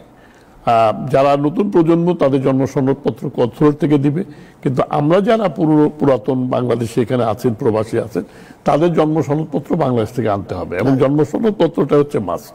এটা লাগবে, আপনার ভোটার লাগবে, পাসপোর্টের কপি লাগবে, বাংলাদেশি পাসপোর্ট। এটা উনি বলেছেন যে পাসপোর্ট যদি ইনঅ্যাক্টিভ অর্থাৎ না থাকে, ভ্যালু না থাকে, তারপরেও সেটা দিয়ে করতে পারবে, অ্যাপ্লাই করতে পারবে। কতগুলো পদ্ধতির কথা বলেছেন আসলে, যে এই জিনিসগুলো লাগবে। একটু জটিল মনে হইলেও আসলে কিন্তু খুব বেশি একটা জটিল না। এই ক্ষেত্রে আমি একটা প্রস্তাব করতে চাই এখানে, এটা মনে হওয়ার সাথে সাথে এটা আমার মনে হয় যেটা হচ্ছে বাংলাদেশ সোসাইটি কালকে যে অনুষ্ঠানটির আয়োজন করেছে, এটা হচ্ছে আপামর জনসাধারণ মানে আমাদের প্রবাসী যারা, তাদেরকে জানানোর জন্য। কিন্তু এই সাথে সোসাইটি আরেকটি কাজও করতে পারে, একটি ডেট নিয়ে, যে তারা হয়তো একটা ঘোষণা দিল, কয়েকটা আমাদের ল্যাপটপ নিয়ে তাদের সোসাইটি কয়েকজনকে যদি বসিয়ে দেয় এবং প্রবাসীরা যারা অ্যাপ্লাই করতে চায় তারা যদি ওই লিঙ্কের মধ্যে ঢুকে ওই অ্যাপ্লাইগুলো করতে পারে, সেক্ষেত্রে বাংলাদেশ সোসাইটি কিন্তু সহযোগিতা দিতে পারে। তাদের নির্দিষ্ট অফিস আছে, একটা ডেট দিয়ে তারা যদি পত্রপত্রিকায় বা ইমেলে বা আপনার ফেসবুকের মাধ্যমে যদি জানিয়ে দেয় যে আমরা ফর্মটা ফিল আপ করতে, তো একটু ফর্মটা ফিল আপ বোঝার কিছু ব্যাপার আছে। এর আগে কনসুলেটে গিয়ে আপনার লাভ নাই, কারণ আপনার যদি অ্যাপয়েন্টমেন্ট ছাড়া গিয়ে ওখানে আপনার কিছু পাবে না তারা। ওখানে আপনার কনসুলেটে দিলে পরেই লিঙ্কে নির্বাচন কমিশনের ওখানে লিঙ্ক আছে, সেইখানে গিয়ে আপনার অ্যাপ্লাইটা করতে হবে। সেই অ্যাপ্লাইটা করার ক্ষেত্রে আমি মনে করি যে বাংলাদেশ সোসাইটি একটা সহযোগিতা দিতে পারে। হ্যাঁ, প্রার্থীরা যদি আমরা কার্ড, আমাদের পাসপোর্ট, আমাদের এগুলো নিয়ে যাব, ওরা ওখানে ফিল আউট করে দিবে। তারপর ওখানে একটা অ্যাপয়েন্টমেন্ট লেটার নিলে কনসুলেটে গেলে কনসুলেটাকে ফার্দার কাজটা করবে, কারণ ওখানে চোখের আছে প্লাস ফিঙ্গারপ্রিন্টের ব্যাপার আছে। যে আক্তার আহমেদ, যিনি সিনিয়র সচিব বোধহয় বাংলাদেশ নির্বাচন কমিশনের, তিনি গত সপ্তাহে নিউ ইয়র্কে উদ্বোধন করেছেন এবং এনআইডির কার্যক্রমের, এবং পরবর্তীতে ওয়াশিংটন গেছেন, আমরা জানি ফ্লোরিডা যাওয়ার কথা, এবং ক্যালিফোর্নিয়া লস অ্যাঞ্জেলেসে যেখানে বাংলাদেশ কনসুলেট রয়েছে। তো সবখান থেকেই সব কনসুলেটেই এই উদ্যোগটা নেওয়া হচ্ছে, যেটা উনিও বলেছেন কালকে, যে নিউ ইয়র্ক কনসুলেট, ফ্লোরিডা এবং ওয়াশিংটনে বাংলাদেশ দূতাবাস। আপনি তো দুটোই প্রোগ্রামে ছিলেন, সোসাইটির বা কনসাল জেনারেল যেখানে ছিলেন গতকালকে এবং আগেরটাই। কনসাল জেনারেল বক্তব্য বা নির্বাচন কমিশনের প্রতিনিধি যারা বক্তব্য দিয়েছেন, অনেকেই বলছেন যে কিছু সমস্যা আছে, ফর্ম অবশ্যই দেখা যায় না, বোঝা যায় না। এটা কনসাল জেনারেল কালকে বলেছেন যে লিঙ্কের একটু প্রবলেম আছে, লিঙ্কে ঢোকা যায় না। সেক্ষেত্রে ফোন ব্যবহার না করে ল্যাপটপ ব্যবহার করার সাজেশন দিয়েছেন, যে আপনি ট্রাই করে দেখতে পারেন বোথ সাইড থেকে। একটা ছিল, তবে এটা ওরা কাটিয়ে উঠবেন আর কি। এটা কনসাল জেনারেল কথায় কতটুকু আমরা আশা করতে পারি যে প্রপারলি মানে এই কাজটা হবে? কনসাল জেনারেল খুবই পজিটিভ, উনি খুব বিশ্বস্ততার সাথে, খুব কনফিডেন্টলি কালকে এটা বলেছেন, এবং এটাও বলেছেন যে যদি প্রয়োজন হয় আমরা উইকেন্ডে কাজ করব। একজন প্রশ্ন করেছিল প্রশ্নকর্তা, কনসালের সার্বিক সহযোগিতা, উনি এটাও বলেছেন যে দেখেন, আপনারা হয়তো নির্দিষ্ট সময় গিয়ে আপনারা আপনাদের কাজটা করে চলে আসেন, কিন্তু আমরা বা আমাদের যে সমস্ত কর্মকর্তা কাজটি করেন তাদের আরো রাত্রে 8টা 9টা পর্যন্ত কাজ করতে হয়, কারণ এটাকে স্ক্যান করে এটা বাংলাদেশের নির্বাচন কমিশনে পাঠানো হয়। কারণ আপনি যে এলাকার ভোটার সেই স্বশল এলাকার নির্বাচনী অফিসে এটা চলে যাবে। সুতরাং এটা কাজটাও কঠিন, কনসোলেটের কাজটা অনেক বেশি, আমরা বাইরে থেকে দেখতে পারবো না। কিন্তু আমাদের একটা কাজ আছে, যদি আমরা চাই সত্যিকার অর্থে এনআইডি কার্ড, তাহলে আমাদেরকে একটু সিরিয়াসলি নিয়ে ব্যাপারটা নির্দিষ্ট সময়ের মধ্যে অ্যাপ্লাইটা করা উচিত। কারণ উনি বলেছেন 140টা সেবা আমরা এই এনআইডি কার্ড থেকে পেতে পারি, প্রবাসীরা পেতে পারে। সুতরাং এইটা কেন নয়, এটা তো খুবই দরকার। আপনার যদি জমি জমা কিনেন বা আপনি একটা ফ্ল্যাট কিনছেন বাংলাদেশে, একটা আপনার নামে আছে, বিক্রি করতে চান অথবা কিনে যদি আপনাকে ট্যাক্স খাজনা তো দিতে হবে, আপনি এনআইডি কার্ড ছাড়া ট্যাক্স খাজনা দিতে পারবেন না। এটা আমার ক্ষেত্রে, আমার যে থেকে 2017 সালে যখন আমি দেশে প্রথম না, আমি দেশে গিয়ে যখন জানতে পারলাম যে আমার ট্যাক্স খাজনা দেওয়া যাবে না কারণ আটকে দিয়েছে, যে এনআইডি কার্ড লাগবে, তখন থেকে কিন্তু এটা প্রয়োজনীয়তাটা আমরা অনুভব করি এবং এটা আস্তে আস্তে প্রবাসে চলে আসছে। আর ভোটের ব্যাপারটা তো অনেক আগেই ছিল, অনেক আগেই পাবলিকের একটা দাবি আছে যে প্রবাসীরা ভোটার হয় না, কিন্তু ওইটার যে একটা পদক্ষেপ হিসেবে এনআইডিটা লাগবে, এইটা কিন্তু মানুষের মাথার মধ্যে ছিল না। কিন্তু ইদানিং এটা গত 1 বছরে এই জিনিসটা খুব মাথার মধ্যে আসছে যে না, এনআইডি করতে গেলে এনআইডি করলেই ভোটার হতে পারে। আমরা ডক্টর ইউনূস সরকারকে অভিনন্দন জানাতে পারি এই ক্ষেত্রে। তো অবভিয়াসলি আমি মনে করি যে এটা একটা গ্রেট কাজ, এটা একটা, এবং ইভেন কি 6 মাস বা তারও বেশি সময় যখন বলা হচ্ছিল যে মধ্যপ্রাচ্যের বিভিন্ন দেশে, তার আমি ব্যক্তিগতভাবে মানে আশাহত হয়েছিলাম যে যুক্তরাষ্ট্রে কি আসবে না, যুক্তরাষ্ট্রের কি সম্ভাবনা নাই, কেন নয়? প্রযুক্তি তো সব জায়গায়, এমন প্রযুক্তি, এটা তো শুধুমাত্র প্রযুক্তি নির্ভর কাজ, প্রযুক্তির মাধ্যমে এটা করা হবে।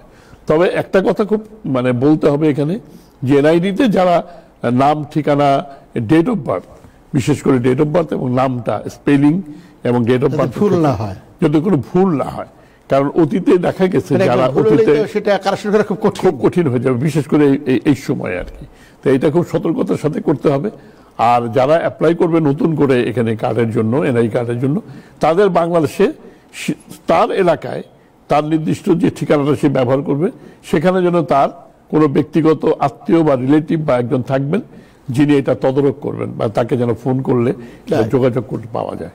এটা খুব ইম্পর্টেন্ট দিয়েছেন উনি, যাতে করে নির্বাচন কমিশন থেকে যোগাযোগ করলে সেক্ষেত্রে যেন পজিটিভ রেজাল্ট। সেটাই একটু চাপ থাকবেই, বাট আমরা চাইবো যে কনসাল জেনারেল এবং কনসুলেট অফিসের যারা কর্মকর্তা রয়েছেন তারা বৃহত্তর স্বার্থে, প্রবাসীদের স্বার্থে, জাতীয় স্বার্থে একটু কষ্ট করে হলেও এই কাজটা দ্রুত এগিয়ে নিয়ে যাবেন এবং সেই সাথে প্রবাসীদের একটু সহযোগিতার দরকার রয়েছে বলে আমি মনে করি।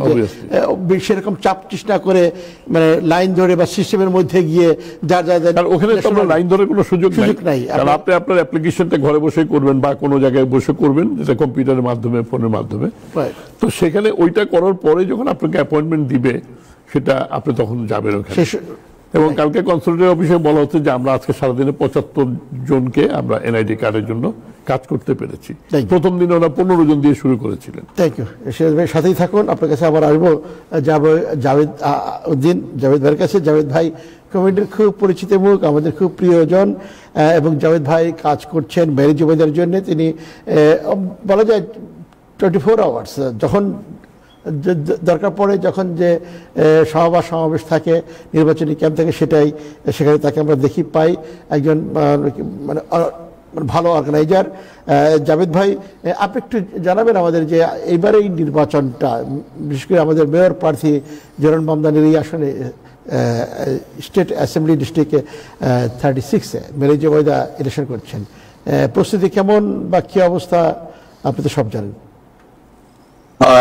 ধন্যবাদ সবাইকে। সবাই প্রথমে সঞ্চালক সহ সবাইকে আসসালামু আলাইকুম রহমতুল্লাহ। ওয়ালাইকুম আসসালাম। ভালো আছি, আপনারা আশা করি ভালো আছেন। আমরা মেরি জুবেদা ইজ ব্যাক, এই নাম নিয়ে আমরা শুরু করেছি আমাদের অ্যাসেম্বলি ডিস্ট্রিক্ট 36 থেকে। মোটামুটি জমজমাটি চলতেছে এবং আমাদের মোটামুটি কাজ কমিউনিটির সবাই সহযোগিতা করতেছেন। আমরা গত 3 সপ্তাহ আগে আমরা একটা ডিক্লেয়ার করেছি, আমরা দেখতেছেন ওনাকে নিয়ে। আমাদের ক্যাম্পেইন মোটামুটি শুরু হয়েছে, আমাদের অনেক ভলেন্টিয়ার আমাদের সাথে সংযুক্ত হয়েছেন। আমাদের খুবই ভালো পজিটিভ সাইড আমরা দেখতেছি যে আমরা জহরান মামদানি নভেম্বরের 4 তারিখের পরে উনার পজিশন মেয়র হওয়ার পরে আমাদের মেরি জবেদা উনার স্থানটা নেওয়ার একটা বিরাট একটা সুযোগ সুবিধা আমরা সামনে গিয়ে দেখতেছি। তো অবশ্যই আমরা এই নিউ ইয়র্ক শহরের এবং ইউনাইটেড স্টেট 50 বড়তে যারা ফ্যামিলি মেম্বার যারা নিউ ইয়র্ক শহরে আছেন, আমাদের অ্যাস্টোরিয়া বিশেষ করে আমাদের সবার সহযোগিতার দরকার।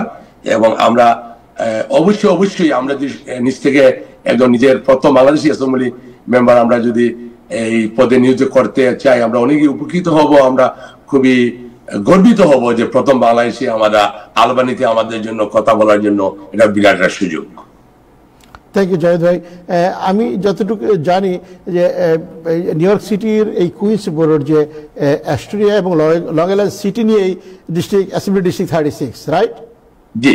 এবং গত 2 দিন আগে বোধহয় আপনারা একটা প্রস্তুতি সভা করেছেন, ফান্ড রেজের মতো একটা অনুষ্ঠান করেছেন। সেখানে শুধু কিন্তু এই এলাকার না, আমি যত দেখলাম একটা নিউজ পড়ে সংবাদে যে কুইন্স থেকে, সে ব্রুকলিন থেকে, সেই ব্রঞ্জ থেকেও অনেকে যোগ দিয়েছেন। সার্বিক জি, পুরো বাংলাদেশি কমিউনিটি বোধহয় মানে খুব সজাগ মেরি জবেদার এই নির্বাচনকে ঘিরে কনসার্ন বোধহয়, এরকম কি মনে হচ্ছে? জি, আমরা গত সপ্তাহে যে ফান্ডেশনের যে প্রোগ্রামটা আমরা এটা ছিল আমাদের প্রস্তুতি প্রোগ্রাম ছিল আমাদের, আমরা যেটা আগামী 20 তারিখ হ্যালো বাংলাদেশে বিকেল 5 ঘটিকায় আমরা পুরা বাংলাদেশি কমিটি এবং মিক্স কমিটিকে আমরা দাওয়াত দিয়েছি।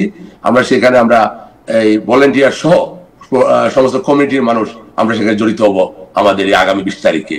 আমি আজকে টাইম টেলিভিশনের মাধ্যমে জি আমরা 36 এবং বিশেষ করে যেটা হয়েছে মেরি জবেদার গত ইলেকশনের যে ব্যাপারটা হয়েছিল সেটা Maspeth, Sunnyside, Woodside was a big divided এবং খুবই কনজারভেটিভ এরিয়াতে ছিল, যেখানে উনি প্রচুর ভোট পেয়েছেন, প্রায় 5000-এর মতো ভোট পেয়েছেন।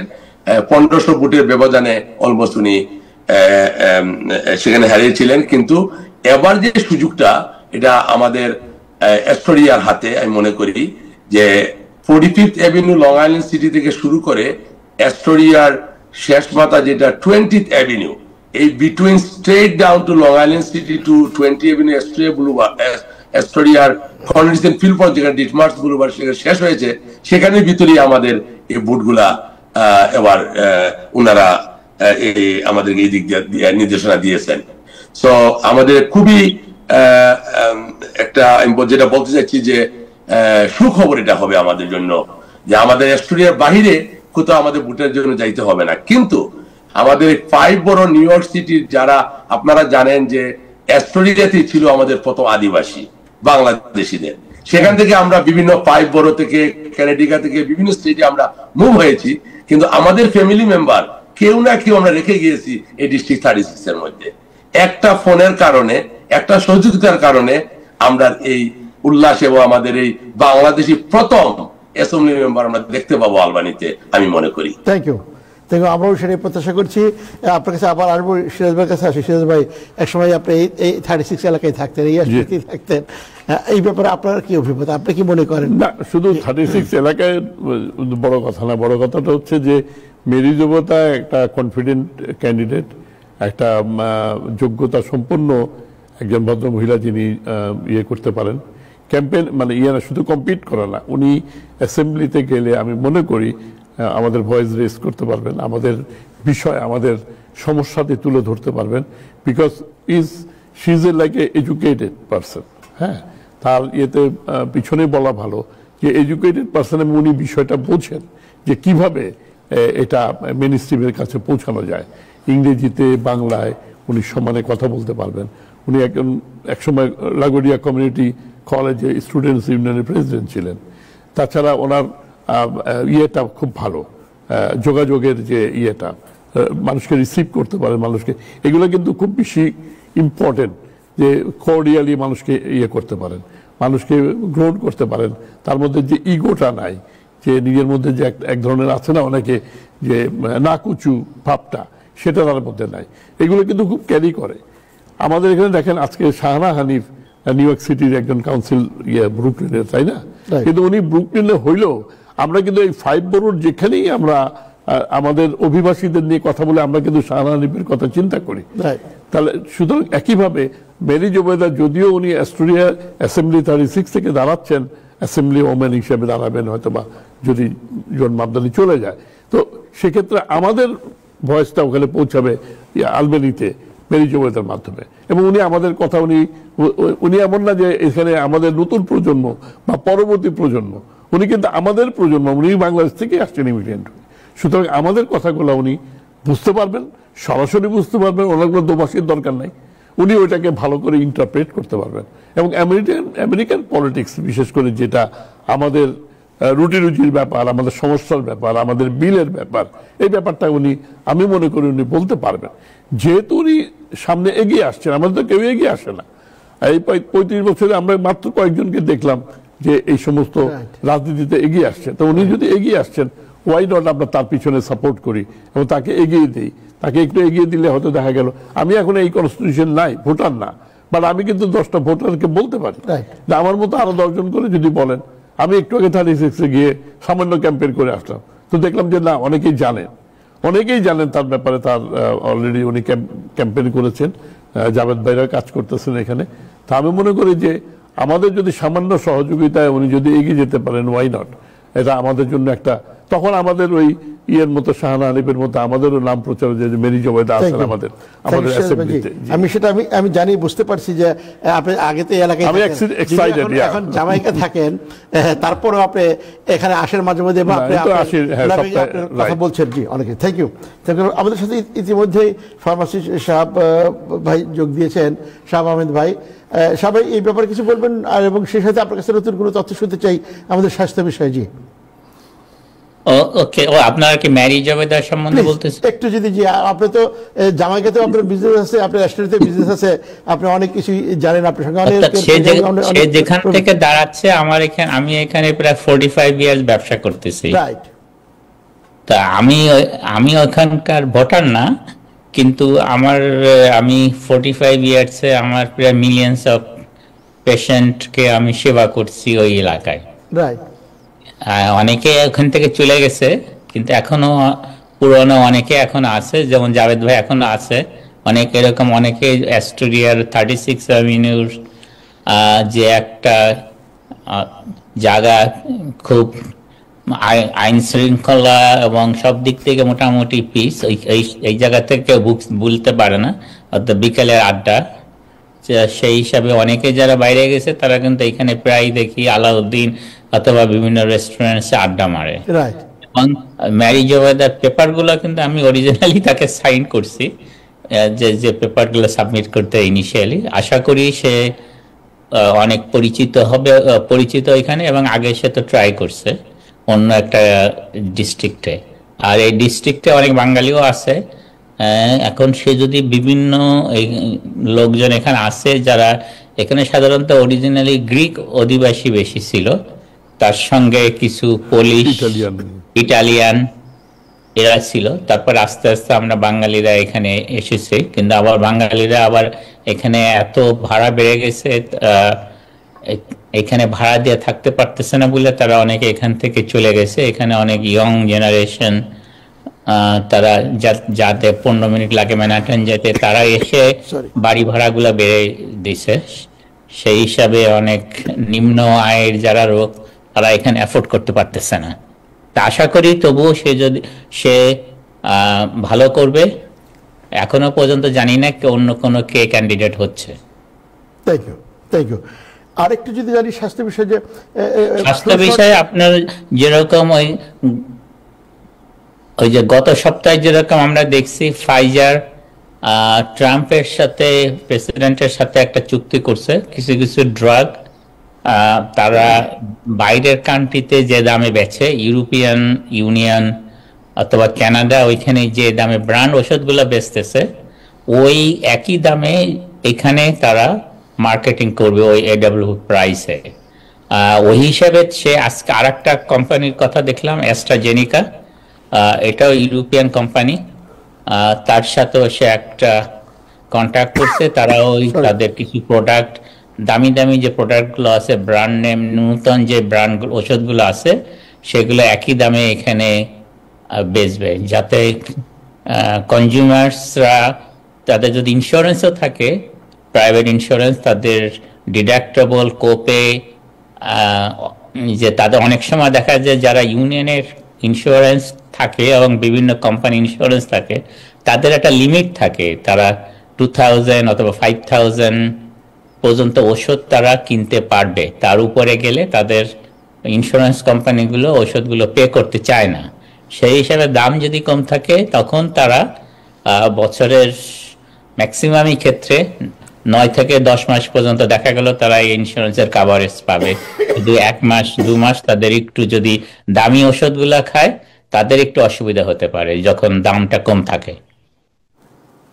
Thank you, thank you. আরেকটা বিষয় যে এই গত 2 দিন যাবত দেখছি বেশ ঠান্ডা পড়ে গেল হঠাৎ করে, শীত। সেই হিসাবে আমরা দেখতেছি অনেকে সিক হচ্ছে, অনেকে এখন ফ্লু সিজনের টাইম, অনেকে এখন ফ্লু ইনজেকশন নিতে পারে, অথবা যারা একটু বয়স্ক নিউমোনিয়া ভ্যাকসিন নিতে পারে। তারপরে আবার একটা রেসপিরেটরি ভ্যাকসিন আছে যারা 65 and up, এবং যারা প্রেগন্যান্ট মনে করে তাদের বাচ্চার কোনো রেসপিরেটরি প্রবলেম না হয়, সেই হিসেবে তারাও কিন্তু এই ভ্যাকসিনগুলো নিতে পারে। মোস্ট অফ দ্য ইন্স্যুরেন্স এটা পে করে। জি, এই ভ্যাকসিন নিতে গেলে কি ডাক্তারের লাগবে? কিছু কিছু ভ্যাকসিন ফার্মেসিতে আসলেই দিতে পারে, যেরকম টেটানাস ভ্যাকসিন, যেটা আমরা আগে যেটা ATS বলতাম, যে কেটে গেলেই আমরা ফার্মেসিতে যে বলতাম আমাদের একটা টেটানাস শট দাও, এটা কিন্তু প্রেসক্রিপশন লাগে না। এটা যারা, বিশেষ করে যারা আমাদের ভাইরা রেস্টুরেন্টে কাজ করে অথবা যারা মাংস কাটে গ্রোসারিতে, তারা অনেক সময় তাদের হাত কেটে ফেলে ভুল ক্রমে বিভিন্নভাবে। তারা কিন্তু যদি মনে করে তারা ভ্যাকসিনটা নেয়, তখন কিন্তু যে কোনো ফার্মেসিতে এসে বলতে পারে আমাকে এই ভ্যাকসিনটা দিয়ে দাও, তখন কিন্তু তারা এটা ফার্মেসিস্ট নিজেই দিতে পারে, কোনো প্রেসক্রিপশন লাগে না নিউ ইয়র্ক সিটিতে। Thank you, thank you. সাথেই থাকুন। আমাদের আশা করেছিলাম যে বাংলাদেশ সোসাইটির সাধারণ সম্পাদক মোহাম্মদ আলী ভাই যোগ দিবেন, কিন্তু আনফর্চুনেটলি হয়তো কোনো প্রোগ্রামে বা জরুরি করে কাজে ব্যস্ত হয়ে পড়েছেন। তার সাথে আমার কথা হয়েছিল, বাট তিনি নাই। তারপর সোসাইটির এক কর্মকর্তা, সাবেক কর্মকর্তা আমাদের সাথে স্টুডিওতে রয়েছেন, শেখ সিরাজুল ইসলাম। সিরাজ ভাই, জাভেদ ভাই তো কমিউনিটি অ্যাক্টিভিস্ট জানেনই, শাহ ভাই আছেন। একটু যদি আমরা জানি সিরাজ ভাই, বাংলাদেশ সোসাইটি আমাদের প্রাণপ্রিয় সংগঠন, আমরা বলবো, আমরা দেশের প্রতিনিধিত্ব করে বাংলাদেশ সোসাইটি এবং যুক্তরাষ্ট্র প্রবাসী সকল বাংলাদেশিদের সংগঠন হিসেবে আমরা মনে করি, স্বীকার করি। বাংলাদেশ সোসাইটি 75 সালে জন্ম নিয়েছিল এবং এই বছরে 50 বছর পূর্তি পালন করতে যাচ্ছে। এটা কিন্তু আমরা অরিজিনালি করি।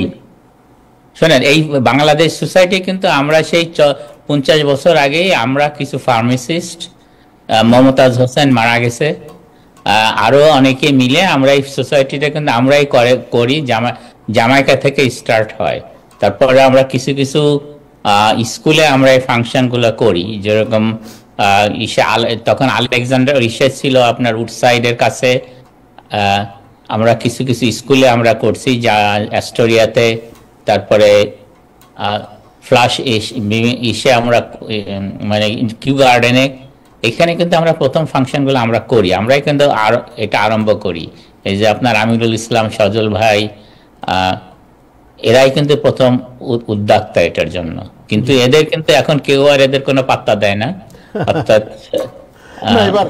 এবার ইনশাল্লাহ আশা করি যে সবাই সম্মানিত হবেন। এবং ইতিমধ্যে আমরা দেখেছি যে সাবেক কর্মকর্তা সোসাইটির তারাও একটা মিলন মেলা করেছে, ইনশাল্লাহ ভবিষ্যতে আমাদের ইনামুল মালিক, আমরা কিন্তু প্রথম মিটিং করি কিন্তু ইনামুল মালিক যে মারা গেছে, আর তারপরে ডক্টর বিল্লা, উনি থাকতেন ব্রুকলিনে, এখানেই কিন্তু আমরা ওনাদের বাসায় তখন আমরা তো তখন যারা ছিলাম অন্য মেম্বার অথবা অফিসিয়াল, আমরা কিন্তু তখন ব্যাচেলার, আর ইন্দ্রা তখন ফ্যামিলি ম্যান।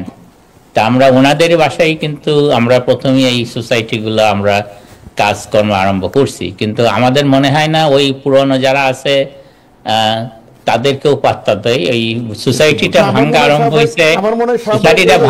হয়েছে, বলতে গেলে আমাদের আক্তার ভাই যখন প্রেসিডেন্ট ছিলেন তারপর থেকে কিন্তু এই সোসাইটিটা ভাঙ্গা আরম্ভ হয়েছে।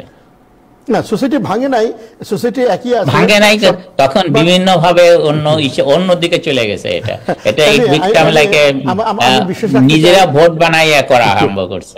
আমি বিশ্বাস রাখতে চাই সাহেব ভাই যে বর্তমান যে নেতৃত্ব আছে এবং তারা যে উদ্যোগ নিয়েছেন এবং এক্স কমিটি তারা ঐক্যবদ্ধ হচ্ছেন এবং ইন ফিউচারে আমরা সবাই আমরা সম্মানিত হব, আমরা সোসাইটিকে আর শক্তভাবে ধরবো, সেটাই বিশ্বাস করতে। জি সিরাজ ভাই। জি ধন্যবাদ। তো প্রথমে আমি সাহেব ভাইয়ের মানে প্রশ্নের উত্তর দেওয়ার আমার কোনো নাই, কারণ আমি সোসাইটির বর্তমান কমিটির কেউ না। কিন্তু রিসেন্টলি বাংলাদেশ সোসাইটির এক্স কর্মকর্তাদের একটা অনুষ্ঠান হয়েছে। আমি নিজে ব্যক্তিগতভাবে অ্যাস্টোরিয়ার দোকান থেকে আরম্ভ করে ওনার 5টা স্টোরে আমি গেছি। আমি মেসেজ দেওয়ার চেষ্টা করছি সাহেব ভাইকে, মানে হি ওয়াজ নট দেয়ার, সবসময় দেখছে অন্য লোক, এবং আমি তাদের কাছে বলে আসছি যে আমি আসছি ওনাকে খুঁজতে, কিন্তু ওনাকে আমি রিচ করতে পারি নাই। আমার ওই যে ম্যাগাজিনটা বার হয়েছে, এটা আমার সম্পাদনায় 90 পেজের একটা ম্যাগাজিন বার হয়েছে। সাহেব ভাই যদি অনুরোধ করি যে এটা উনি দেখেন, তাহলে উনি বুঝতে পারবেন যে ওনাদেরকে খবর নেওয়া হয়েছে কি হয় নাই। উনি বলছেন যে কেউ খবর নেয় না। এইবারের এই অনুষ্ঠানে আমি ঠিক সরি, আমাকে কেউ বলে নাই আর কি। আর আপনি তো আমার টেলিফোন নাম্বার জানেন। 8 জন সাবেক প্রেসিডেন্ট, না শুনি, এটা 8 জন সাবেক প্রেসিডেন্ট ছিলেন, সাবেক 5 জন সাধারণ সম্পাদক ছিলেন, ফার্মাসিস্ট, ডক্টর সবাই ছিলেন। আমি বলছি যে এই ম্যাগাজিনটার মধ্যে সোসাইটির যে প্রাক্তন কর্মকর্তা যারা মারা গিয়েছেন তাদের ছবি দেওয়া হয়েছে, তাদের সম্পর্কে বলা হয়েছে, এটা কোথায় অনুষ্ঠিত হয়েছিল, প্রথম মিটিং কারা ছিলেন, প্রত্যেকটা ফার্মাসিস্ট এবং ডাক্তারের নাম আছে। এই যে আপনি যে হাসানের নাম বললেন, যে মমতাজ হাসান, ওনার লেখাও একটা আছে ওর মধ্যে, ওনার লেখা দিয়ে ওই ম্যাগাজিনটা পড়লে আমার মনে বুঝতে পারবেন। এবং আপনার কাছে আবার আসবো, মোহাম্মদ ভাই যোগ দিয়েছেন, সাধারণ সম্পাদক সোসাইটি। আমরা যে বিষয়টা জানতে চাচ্ছিলাম মোহাম্মদ ভাই, থ্যাংক ইউ আপনাকে জয়েন করার জন্য, যে বাংলাদেশ সোসাইটি আমাদের প্রাণের সংগঠন, এখন প্রতিটা বাংলাদেশিদের সংগঠন, সেটা আমরা বিশ্বাস করি। আর আবার যুক্তরাষ্ট্র ইউএসএ যারা আমরা বসবাস করে পাচ্ছি, এইটার 50 বছর পূর্তির প্রস্তুতি কি কবে হবে, কি আপনারা কতদূর কি এগিয়ে যাচ্ছেন, একটু প্লিজ।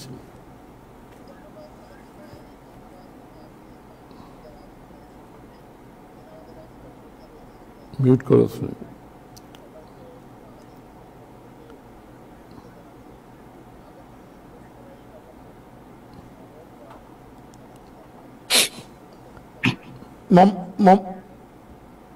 মোহাম্মদ আলীর কথাটা ভালো করে আমরা শুনতে পাচ্ছি না। জি আপনি বলুন। জি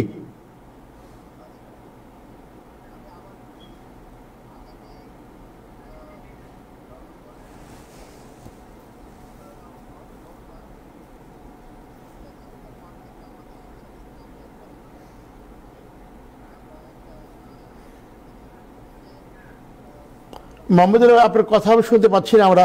একটু আপনি যদি আবার জয়েন করেন, যোগ দেন, একটু কেটে নিয়ে, আমার মনে ভালো হবে। জি সামথিং রং হচ্ছে। জি জি আপনার কাছে আসলে আপনি আবার যোগদান করেন। জি সোসাইটি 50 বছর পূর্তি নিয়ে কি বলবেন? জি না, আমার মনে হয় যে এটা একটা ট্রিমেন্ডাস জব, খুব ভালো কাজ করছে বাংলাদেশ সোসাইটি। অলরেডি মহিউদ্দিন সাহেবকে দিয়ে, ভাইস প্রেসিডেন্ট, তাকে দিয়ে একটা কমিটি করা হয়েছে। তারা গতকালকেও রিকোয়েস্ট করেছে অনুষ্ঠানে যাওয়ার জন্য, এবং একটা রেজিস্ট্রেশন ফি ধার্য করেছে $50, এবং যারা রেজিস্ট্রেশন করবে সেভাবে তারা অনুষ্ঠানটা যাবে। কারণ সোসাইটিতে হাজার হাজার মেম্বার, এখন সবাই তো একসাথে যেতে পারবে না, একভাবে যেতে পারবে না, করা যাবে না। এটাকে একটা শৃঙ্খলা রাখার জন্য একটা শৃঙ্খলা রেজিস্ট্রেশন ফি করা হয়েছে। আর যেটা আমি বলতে চাচ্ছিলাম, যে সোসাইটি আগের তুলনায় আবার একটু চেয়ার আপ হয়েছে, যে প্রাক্তন লোকদেরকে খুঁজে বের করা হয়েছে। মোহাম্মদ আলী ভাই, জি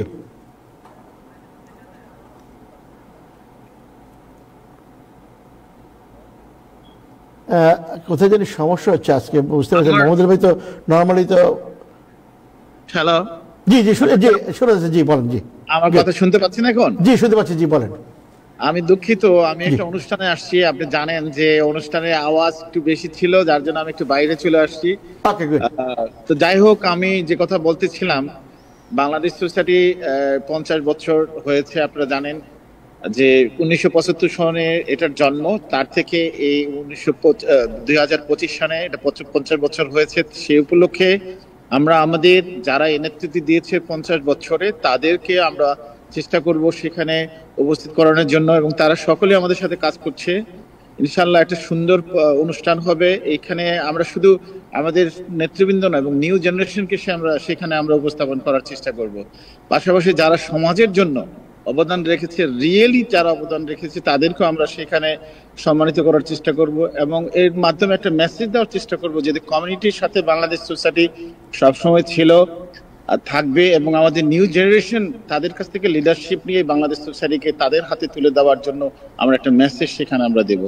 পাশাপাশি আমাদের কর্মকাণ্ডগুলি তুলে ধরবো এবং সবাইকে বলবো যে বাংলাদেশ সোসাইটির সাথে সংযুক্ত থাকার জন্য, বিপদে আপদে যেহেতু বাংলাদেশ সোসাইটি সবসময় পাশে থাকে।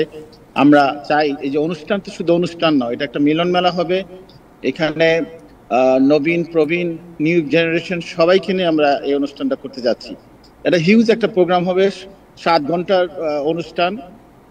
সেখানে আমাদের সব ধরনের আমাদের কৃষ্টি কালচার, বাঙালি কৃষ্টি কালচার নিয়েও কথা হবে, প্লাস একটা সেমিনার থাকবে।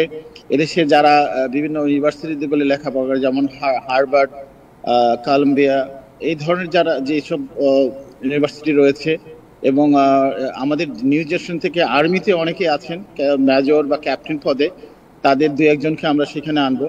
অর্থাৎ আমরা চেষ্টা করব এই অনুষ্ঠানটা যাতে মানুষের মাঝে সবসময় একটা মেসেজ থাকে। এবং সালাউদ্দিন ভাই, আপনার মাধ্যমে বলবো, আপনারা যারা মিডিয়াতে আছেন আমাদেরকে পরামর্শ দিবেন। আমাদের হাতে আর মাত্র 3 সপ্তাহের মতো আছে। আর রেজিস্ট্রেশনের একটা ব্যবস্থা রাখা হয়েছে, যেটা আমি শুনতে পেয়েছি যে আমাদের এক্স কর্মকর্তা আমাদের সিরাজ ভাই, তো আমাদের একটা ন্যূনতম একটা $50 একটা রেজিস্ট্রেশন রাখা হয়েছে। এটা লাস্ট ডেট হলো 20 তারিখ। তবে আমরা এখানে রেজিস্ট্রেশনের জন্য যেমন সাবেক কর্মকর্তারা থাকবে, আমরা প্রাধান্য দিয়েছি বাংলাদেশ কমিউনিটিতে, এই বাংলাদেশি কমিউনিটি থেকে যারা সংগঠনের সাথে জড়িত বিভিন্ন সংগঠনগুলোকে আমরা সেখানে উপস্থিত রাখতে চাই, যেহেতু আমরা প্যারেন্ট সংগঠন হিসাবে দায়িত্ব পালন করছি। বাট এখানে আরেকটি কথা আছে যে যারা এই যে বিভিন্ন আঞ্চলিক সংগঠনগুলোর নেতৃত্ব দিচ্ছে, আমাদের সাথে তাদের একটা অ্যাফিলিয়েশন রয়েছে।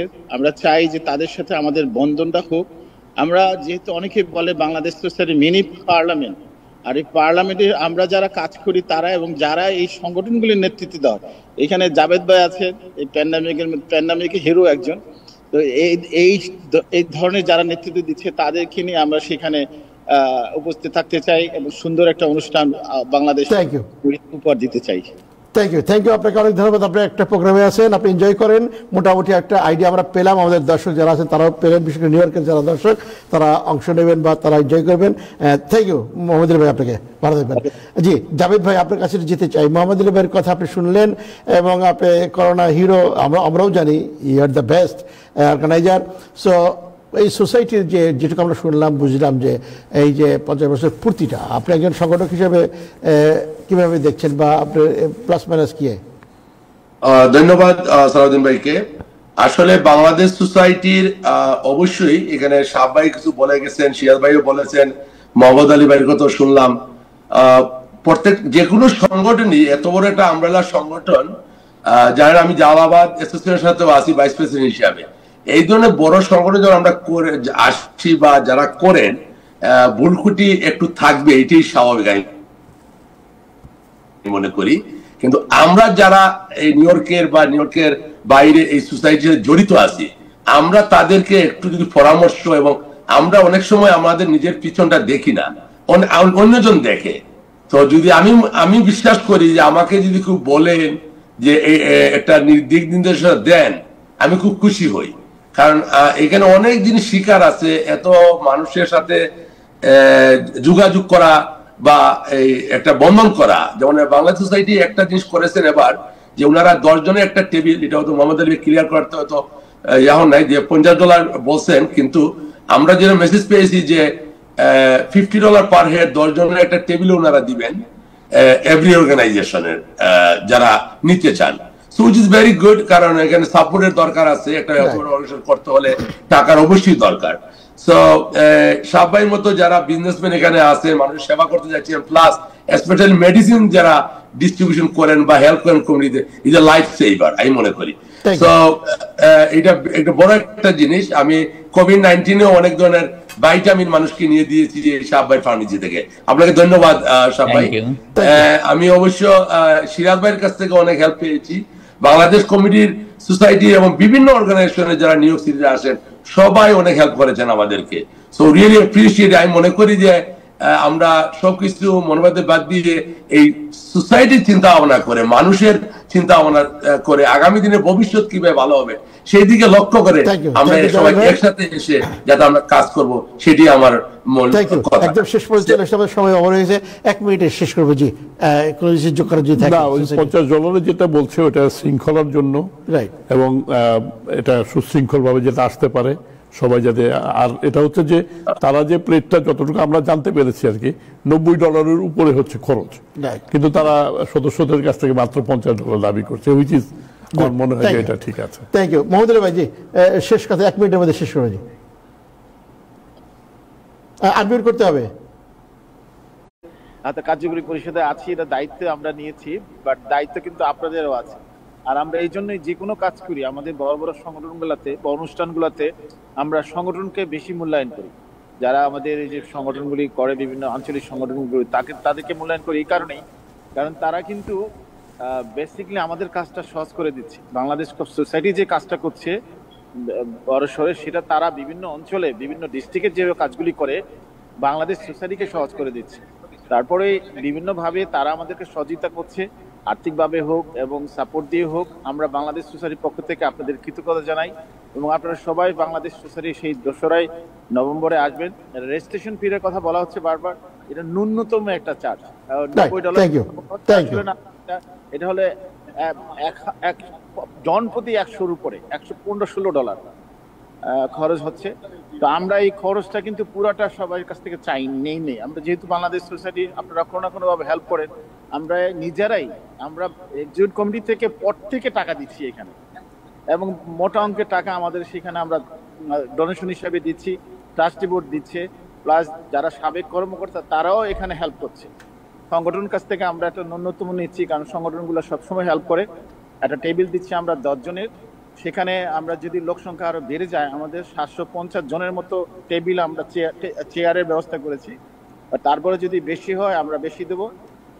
এক একটা টেবিলে 12 জনও করা যেতে পারে, এটা ওদের সাথে আমরা কথা বলেছি।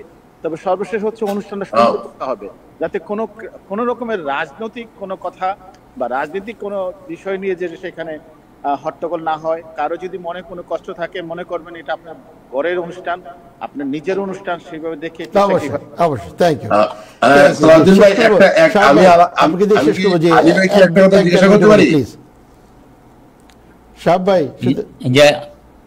সবাইকে ধন্যবাদ যারা অনুষ্ঠান করতে, আশা করি ভালো অনুষ্ঠান করবেন। আর যারা আমাদের মামদানি ইনশাআল্লাহ জিতবে, এই অনুসারে যে জোবেদার যে দাঁড়াচ্ছে, আশা করি সবাই তার পিছনে কাজ করব। আমি ভোটার না, কিন্তু আমি আমার কাস্টমারদের বলি যে সে একটা যোগ্য প্রার্থী, তারা যদি তাকে হেল্প করে, ওই এলাকার যারা বাসিন্দা।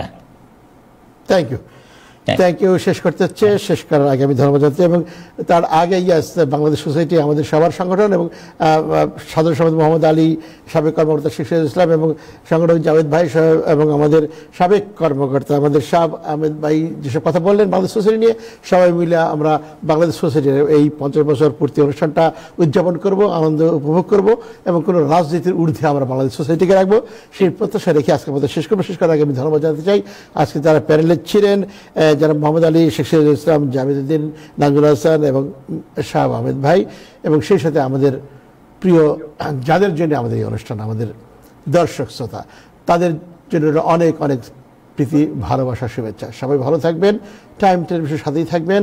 আবার দেখা হবে, কথা হবে। আল্লাহ হাফেজ।